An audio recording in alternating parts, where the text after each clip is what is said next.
है कि सोमवार की अगर प्रदोष पड़ती है, बहुत ध्यान से सुनना महाराज, सोमवार की प्रदोष पड़ती है तो शंकर भगवान कैलाश पर निवास करते हैं। मंगलवार की प्रदोष पड़ती है तो शिव काशी में निवास करते हैं। बुधवार की प्रदोष पड़ती है तो शिव रजत भवन में निवास करते हैं। गुरुवार की प्रदोष पड़ती है तो शिव गंगा के स्थल पर निवास करते हैं।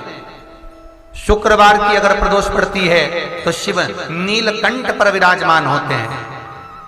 शनिवार की अगर प्रदोष पड़ती है तो शिव शमी के वृक्ष के नीचे रहते हैं। और रविवार की जब प्रदोष पड़ती है तो शिव बेलपत्र के पेड़ के नीचे निवास करते हैं। महाराज ये एकादशी शंकर से कह रही है कि आपका स्थान ये नहीं कि आप कैलाश पर मिले, उस बार को उस तिथि के दिन उस अनुकूल।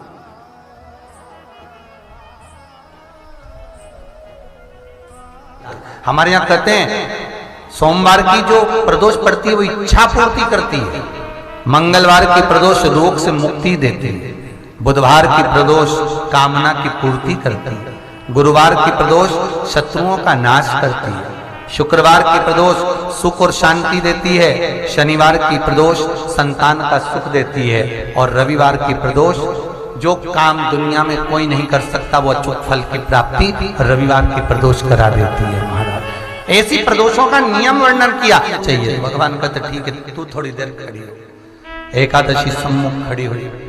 पार्वती जी ने जिस अंगुष्ठ का जल पीने के लिए लिया था हाथ में, बस पीने ही वाली थी, शंकर भगवान ने वही हाथ में जल लेकर एकादशी के हाथ में उसको देकर कहा ले, ये मेरे द्वारा निर्मित एक व्रत है जिसे त्रयोदशी के दिन तूने मांगा है, मैं तुझे देता हूं।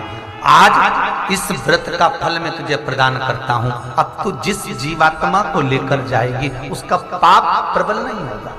किसी स्त्री पुरुष बालक बुजुर्ग जो भी होगा जिसने प्रदोष का व्रत करा होगा वो जीवात्मा को तू किसी फल की कामना से नहीं स्वतः ही लेकर चली जाए। उसमें कोई कामना नहीं है। बन सके जीवन में 11 प्रदोष या 26 प्रदोष करने के बाद आप उसका उद्यापन कर विराम भी दे सकते।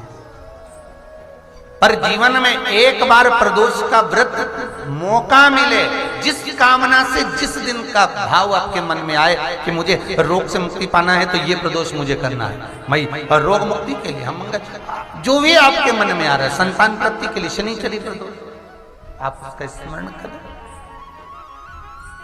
फिर लिखा शिव महापुराण में बड़ा सुंदर लिखा वेदव्यास जी ने, मान लो आप प्रदोष का व्रत नहीं कर सकते,